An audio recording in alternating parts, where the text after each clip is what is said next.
welcome to Viewpoint from Overseas. I am your host, Misbah Azam. On May 8, 2018, a new book is going to be released titled Brokering Peace in Nuclear Environments, US Crisis Management in South Asia. The book offers an innovative theory of brokered bargaining to better understand and solve regional crises because of the threat of nuclear war, one of the gravest issue today the international community is facing. With his vision, insight, depth of understanding of the issue, the author urged the international community through his thesis to rethink its approach to the nuclear deterrence. So, ladies and gentlemen, I am honored to have with me today my friend, the young and brilliant author of this book, Dr. Moeed Yusuf. Dr. Yusuf is a director of South Asia program at US Institute of Peace. He has taught at Boston University and Moeed Azam University in Islamabad, Pakistan, and he has previously been affiliated with the Brookings Institute and the Harvard Kennedy School. I can assure you, ladies and gentlemen, after May 8, Dr. Yusuf's book would be my best friend, one of my best friend at least. So, Dr. Yusuf, welcome to the show. Dr. Yusuf, I'm not going to ask you too many things about your book, as I know it is not released yet, but I would love to hear something about your general thesis. Thank you, Ms. Wasab. This particular book essentially looks at crisis management where nuclear weapons are involved. It does not mean that nuclear weapons were used or were going to be used, but any countries that have nuclear weapons, regional countries, how do they manage their crises? And so far, the world has looked at nuclear crises from the lens of the Cold War, the US and the Soviet Union.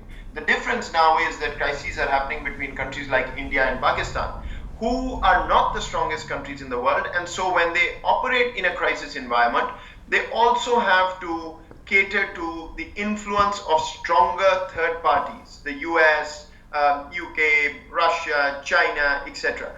So what this book does is looks at India-Pakistan crises from 1998 when both countries tested nuclear weapons, and then studies how the US specifically, but also other third parties, influence crisis behavior and what that means for the risks involved in terms of escalation to a nuclear war or a major conflict in a nuclear environment going forward. And so what I do is present a new theory, but also empirics to say that the Cold War model that used to look at only the superpowers as a bilateral crisis, we need to change that thinking, because all regional crises with nuclear powers are going to involve stronger third parties, and we need to study this as, if you will, a trilateral engagement. The two crisis countries and the larger third parties who are going to try and influence for their own interests, but also number one, to ensure de-escalation of the crisis. So that's really what the book studies. So people who are interested in the nuclear space, or who are interested in India, Pakistan and South Asia, or US foreign policy in South Asia, that's who this book is really for. So of course, once the book will be out and I'm going to read it, and then we may have another session with you and we can discuss a little more details on those things. So I would not ask you more than that. Of course, there should be a surprise there, element of surprise there. I don't want to break it. Moeed, let us go back to our regular topic. Early this year in January, President Trump's tweet came, which caused a lot of irritation and anxiety among the power corridors inside Pakistan. I mean, in the security establishment and civilian establishment. And a lot of things were coming up, but let's not worry about that. Then I had recently finished Steve Cole's book, and although Steve Cole's book talked a lot about the internal miscommunication, mismanagement of our agencies. Of course, that is one thing.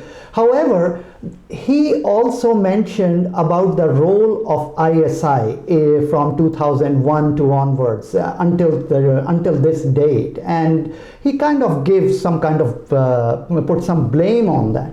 But when I read President Musharraf's statement, I have to agree with what Mr. Cole say, because Mr. Musharraf very clearly say that we were helping Taliban's at that time. So now, how you see where we are heading at? Do you really see President Trump's statement was the reflection of those revelations, or you think that it is we will see it in some bigger picture of that that something big is about to happen there? See, I don't think you needed Steve Cole's book to get the kind of tweet or the kind of reaction that you've gotten from President Trump. I mean, the sad reality is that the US-Pakistan relationship suffers from deep mistrust. And I personally, I mean, I sit in Washington and sort of work this policy issue. I have not seen the anti-Pakistan consensus in Washington being this strong ever, quite frankly, since 9/11. And I include the time when the Osama bin Laden raid and Raymond Davis and Salalah and all of that happened. And so I mean, the tweet was, of course, a surprise. The kind of language was a surprise, but the sentiment, unfortunately, reflected what Washington has been thinking. And in that, you can say that there is a view and there is a belief in Washington that in the past 15 years or so, Pakistan has played a double game. Pakistan has used America's enemies to undercut American presence in Afghanistan. When you talk to the Pakistani side, they have similar views about the US. But the reality is that both sides have cooperated a lot in Afghanistan, but also that their strategic interests have diverged. And because they have diverged, they've also been acting at cross purposes. I think that's also a parallel reality that has to be accepted. And so at the end of the day, the US-Pakistan collaboration on Afghanistan has never been perfect. It's never been near perfect, and it will never be. And so there will always be these question marks and tensions because the way Pakistan looks at a desirable end state in Afghanistan is not the same as the US approach to what the US would like to see at the end of the day. So there is a direct clash of interests here which we have to accept. Now, actually, the thing is that the way we see that, and this is the big question, and let me be a little bit devil's advocate here. In the Pakistan, when I talk to, and of course you talk much more than I do, the opinion makers there, like intellectuals there, they say that we should be asking this question to our administration, the US administration, that Pakistan, which was so much close to US, even from the time of Pakistan's inception, from 1947, when how Pakistan was trying to even giving their armies to help US, and how these things were changed because of all these defense agreement we signed in 60s with Pakistan, and then after that 1965 we put them sanctions on them and so on and so forth. And they say that, well, I mean, we have to see our interest now. So how you see it, that how it seems that there is a big deadlock, dead end we are in the policy wise. How you see that, Dr. Yusuf? So I think there's a contradiction in what you've said. It's not your contradiction, but it's a policy contradiction. So on the one hand, Pakistan is very genuinely upset that we supported the US for so long, and look what we get in return, and the US walks away and then is not sincere, etc. That is a conversation that two friends have, not two countries. The second part of that is that Pakistan says we have to look after our own interests. That is what countries do. And so the US-Pakistan relationship, we've talked about strategy and strategic relationship for a long time, is actually been tactical for the longest period. Whenever both sides have needed each other, they've worked with each other, they've gotten payoffs for that, whatever they've been. And then one side or the other decides that, this is not a sincere partnership, because Pakistan's goal has always been to get US support against India. And the US has never been operating on that premise. The US in the Cold War was looking at the Soviet Union, and now, of course, India and US are partners. And so this can't go beyond a tactical relationship to my mind. And if that's true, then what you're seeing now is that the terms of that tactical engagement are being redefined. The way President Trump and his administration are reaching out to Pakistan, it's really a conversation about, I do not accept the transactional cost of the relationship anymore, and thus I am going to increase your costs as the US if you want to continue doing what you do. And the Pakistani response is, well, actually, the cost has been very high on my side. I will not accept further costs. And so that's sort of the debate. So I think you're right. I mean, in some ways, we may be heading to a deadlock. The trust levels are near zero, quite frankly. And Afghanistan is not looking good in terms of the situation there. So I think there is a fair possibility that there's a deadlock, and there may be more repercussions, because of this for peace in the region. But unfortunately, I just don't see an easy way out right now. Dr. Yusuf, just for my understanding, I'm trying to understand this thing. Please pardon me if I keep on asking over and over one thing. I'm trying to understand this, that the way I see it, that by threatening, by imposing threats of sanctions and threat of attacking and this and that, do you really believe that Pakistan will say, okay, sorry, I did this wrong, now I will do right, I will do everything what you want? What is in the mind of US policymaker? Don't they know that Pakistan will simply say, okay, fine, if you don't want that, we will not gonna help you? How you say that?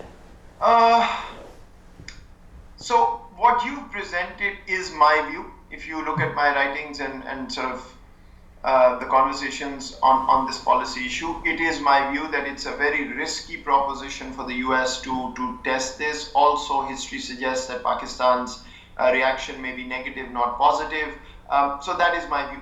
But I think in the interest of a debate for your audience, let me present to you what I hear in response to my view in Washington. And the response is that in the past 15 years, the US has tried to incentivize through assistance and through other collaboration and through support against domestic terrorism in Pakistan, etc. But Pakistan has not delivered on what the US wants.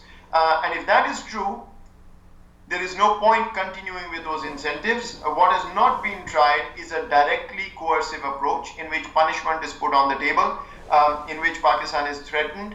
And once that happens, we will know whether it works or not. So people don't say here that this will work. People say that we tried the nice way, it didn't work. Now we're going to try the other way. And so the examples they give when I have this debate with policymakers in Washington and argue that coercion is not the right way to go is, 9/11. Then President or Chief Executive Musharraf, he wrote in his book later that I was told Pakistan's going to be bombed to the dark ages, and I thought that we had no option but to go with it. So people argue, look, 9/11, we threatened Pakistan and we got what we wanted. Then people argue that Pakistan itself is saying, since the August speech of President Trump, that they have done things that the US had asked with the Haqqani network, or sort of expelled those people. Some other conversation about Pakistan making concessions on things US wants, etc. So then people here say, well, look, it's working. First, Pakistan wasn't even doing this kind of thing. Now at least they're saying they're doing this or that, and there's a long way to go. So maybe the answer is more coercion, not less coercion. So it's a complicated dynamic. It's a risky one, because there is definitely some red line that either side can cross, after which the relationship could just go in a tailspin. And so I find it a very high-risk proposition, but I'm giving you the view that I get on why the proponents of the coercive approach, what do they put on the table? I mean, you've got to keep in mind that, the FATF, for instance, this Financial Action Task Force, the entire episode of that, you've got to accept that the US actually did coerce and got other countries to support it, and Pakistan was grey-listed. So I think there are two sides to this coin. Both have their own debates. I am not for it, but I do think that the consensus in Washington is that this is the way to go. Yeah, and the way I see that, and you have right to disagree with me that of course this kind of thing, now that time Pakistan had a different situation, now it is different situation. Now rightly or wrong, rightfully or wrongfully, they rely on their support from China and Russia. I don't know how much it is. So let me ask you this question: is it the right approach of Pakistani policymakers that we should have now China and Russia supporting us, so why to worry about US? Dr. Yusuf. Look, I mean, every country has a right to diversify its partnerships and alliance options. I mean, that's the nature of statecraft. So there's nothing wrong with that, and you can't grudge any country for that. The problem here is I find Pakistani opinion makers reading too much into the global shift away from the US and towards China and somewhat Russia. In reality, it is not the case that the US is disappearing as a leader of the world and the Chinese are taking over. What is happening is that the Chinese and Russians are rising. Russia has resurged. China definitely is the next competitor. But if you look at what China tells Pakistan, it is also that do not destroy your relationship with the US. Do not put me in a position where I have to be in the middle of you and the US trying to protect your interests. So you have got to work your own relationship with the US. China does not want another conversation where Pakistan's only ally is China and it's trying to sort of defend every single interest of it. So I don't think it's wise, quite frankly, to talk about a substitution China for the US. After all, Pakistan actually needs all the support it can get from across the world. Also, the US is Pakistan's largest export market. It is the one that controls and influences a number of multilateral organizations, and it is sitting in Afghanistan as a Pakistani neighbor. So I think it's very myopic, quite frankly, to even think about a substitution effect. Yes, a complementary support from China and the US, I think, makes perfect sense for Pakistan. And so I have sensed some of the commentators inside US. I see the overall sense is that you can call it some people's wish or what, that they were talking more about what is going on between Pakistan and China, and they are trying to say that, oh, it is about to be broken very soon. This is just a beginning, that especially after FATF you just mentioned about it. How you see that? Do you see same kind of thing happening inside Pakistan and China relationship? Just to make sure I got this right, so you're saying that people say that the China-Pakistan relationship is about to break? About to break, yeah. I honestly haven't seen sort of the conversation about the relationship breaking. I mean, I don't see any possibility of that. In fact, I will forward you some. I think with the China-Pakistan economic corridor, the interest of the Chinese to make this successful, because it is a litmus test for the larger Belt and Road Initiative, I think are very high. Now, what I have been saying for a while, quite frankly, and what needs to be understood is that there is a danger here, because every time you do get into such a large investment project, there are concerns that, well, the Chinese may just dominate Pakistan. You know, there are people who've talked about CPEC being an East India Company kind of initiative. And so those concerns, but also the reality that familiarity often breeds contempt. In the way that the Chinese-Pakistan relationship has always been very high-level security. The societies have not interacted. If you ask Pakistanis on the street what China is, they really don't know. But if you look at the US-Pakistan relationship, there's diaspora, there are connections, there is sort of an understanding in society, and oftentimes that gets people to be negative about a country, not positive. And so now, as the Chinese population, people are interacting with Pakistanis, you are hearing things. You know, you are hearing that oh, well, this is not what we thought. We haven't interacted with them before. The Chinese labor coming in, there are incidences. So all of this is going to happen. This is inevitable, and people will draw their own conclusions. And quite frankly, China and Pakistan's cultures are very, very different. The way of life is very different. And so this is a learning curve, and there is a danger that you may find the public sentiment become negative over time. But this is what the two countries have to manage, and they have to go into this with their eyes open, not to think that the romanticization of the relationship will continue as easily as it has. And so that part I do accept. I don't think it's going to break the relationship, but both sides have to be very cognizant of being sensitive to each other's culture, especially the Chinese, because they're the ones who are physically present in Pakistan with CPEC. Otherwise, yes, there will be tensions around the interaction of Chinese nationals with Pakistanis. Well, by the way, I am the biggest stakeholder of China-Pakistan relation, not because I'm running some big business there, but my better part, my wife, is from China, so of course you understand that. So please do work on that issue a little bit stronger. Dr. Yusuf, now let us talk a little bit about a recent statement by President Ashraf Ghani, in which he offered unconditional offer to the Taliban, and also he offered the peace towards Pakistan. Our friend Ijaz Haider, he commented that in one way President Ghani statement put the blame on Pakistan by saying that okay, this is the peace offer for Pakistan as well. How you see that? I think it's interesting. So one, I have to say, not many people thought that President Ghani would do what he did. As the Kabul process conference was being planned, many, including me, thought that it would be a usual speech in which he would, say that we are going to keep fighting till the Taliban come to their senses, or that we've tried and it doesn't work, and all of that. He's actually gone out on a limb and made an offer, whatever it may be, which has changed the conversation. There is now a real conversation about peace, and the doubts that he's serious. Some people are now saying, well, actually he has put on the table an offer. It may not be an offer that can be accepted, but the conversation, I think, has moved in the right direction. So he deserves credit for that.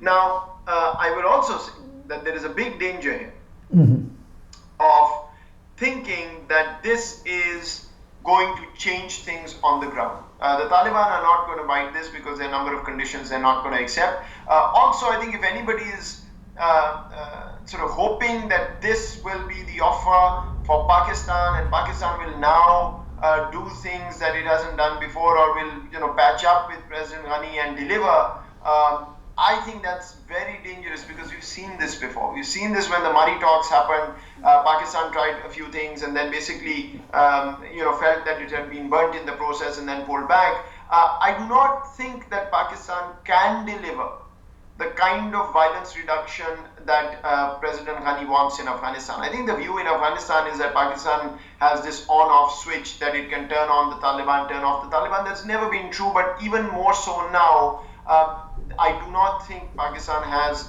any kind of leverage to make that happen. And so what I worry about is that this is going to become another empirical evidence or statement or data point for those critical of Pakistan to say, look, first, President Ghani went out of his way to try and court Pakistan when he came in power. Pakistan did not do what he asked. And now again he's offered, and Pakistan has not done this again. And that means that Pakistan does not want peace in Afghanistan. So I think we've got to be careful here. Pakistan is probably not going to do much with this. And we also need to be careful not to make this look like this is an opportunity that can change things. I think there's a lot of other things to be done before Pakistan and Afghanistan can work together. And even then, I don't think Pakistan will be able to do what President Ghani hopes Pakistan will. And so, I'm not too hopeful, but I do think that things could have been much worse had he not made this offer, not made this statement. It could have led people to believe that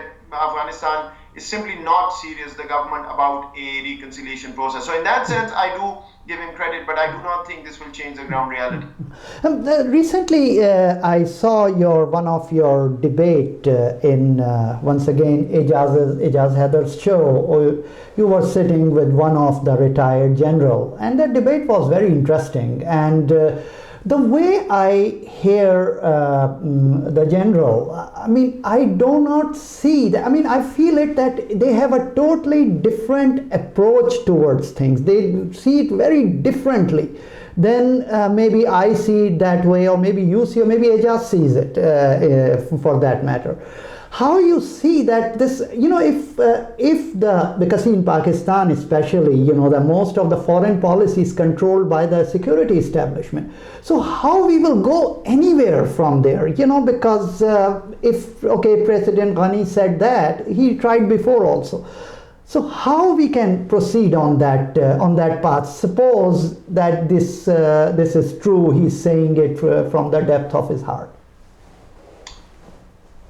I think that's a fair point. I think the establishment's view is different because I think they look at data and information that IOU cannot, at the same way that the American sort of official space and the Afghan official space look at data and think that, make up their minds on what Pakistan is doing. We don't have that information, and I think this is the kind of moment where trust is so crucial. Because if you have no trust, you are going to assume the worst intentions of all sides. And so I think, I agree, it's broken to the point where both sides are in alternative reality worlds. I mean, I mentioned this recently to an official that, I honestly have come to the conclusion that I don't think that Afghanistan, Pakistan, US deliberately plan something in a way that the other will be lied to or cheated or disingenuously pass on information to others, because all sides believe that the other is gaming them and playing a double game. I do think that the mistrust is so high that even when they say things they mean to be true or believe to be true, the other side will not accept it, just given that they are trying to look for whatever gaming and scheming may be going on behind the scenes. And so yes, I think there is a reality we don't know. I have no doubt that the intelligence agencies of all sides are picking up information basing on which they say that the other is playing a double game. At the same time, I do think that when they try and put forward proposals to resolve things, we are just not ready on any side because of the mistrust.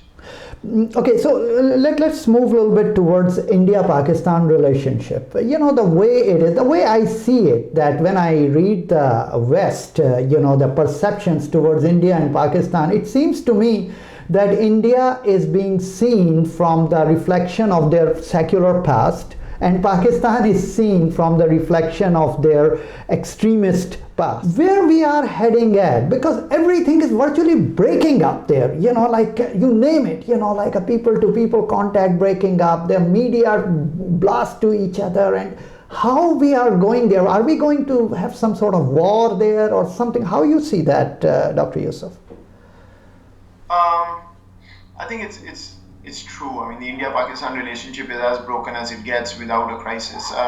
Since 2003, the violence levels at the line of control have not been higher.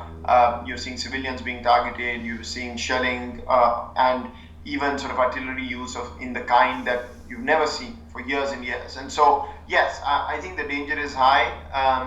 The complacency factor is high on both sides. Both feel that they can control this and nothing will happen. I do also agree that the views of India and Pakistan, the lens applied by the world is very different. But I would argue the lens is less about secularism or extremism. It is more about India being one of the largest markets and the largest arms importer in the world. I think that's what's driving much of the positive conversation about India. Also, India-US interests converging on the China factor. Even though they don't fully converge, but there's a large overlap there. Afghanistan, I think India wants the US and India have a fair amount of overlap, or actually totally overlap in Afghanistan as well. And so At the end of the day, it's interest matching that is driving the conversation more than what is happening inside India. And when interests match, then you of course look at certain things and ignore other things, and that's what's happening here. Okay, so I think I have a lot of things to talk to you, Dr. Yusuf, but unfortunately I requested only 30 minutes from you. So maybe we will be talking again sometime. It is very nice of you. For in a very short notice, you joined us. And so I'm sure I will be seeing you with Pakistani TV shows if you go there next time. So ladies and gentlemen, you hear Dr. Moeed Yusuf. His book is coming once again very soon, May 8th. We urge you to read it. I wrote some articles about his views which he gave in the different places about how to control the terrorism, and if you see that he was very right, his predictions were very correct predictions, and finally Pakistan had to do those steps to control the terrorism. So I highly urge you, not because he is a friend, but I have real trust in his crystal ball, what you call. So that was all for our show today. So thank you very much. Next time you will see us maybe with somebody else or with our regular panel. Thank you and good day.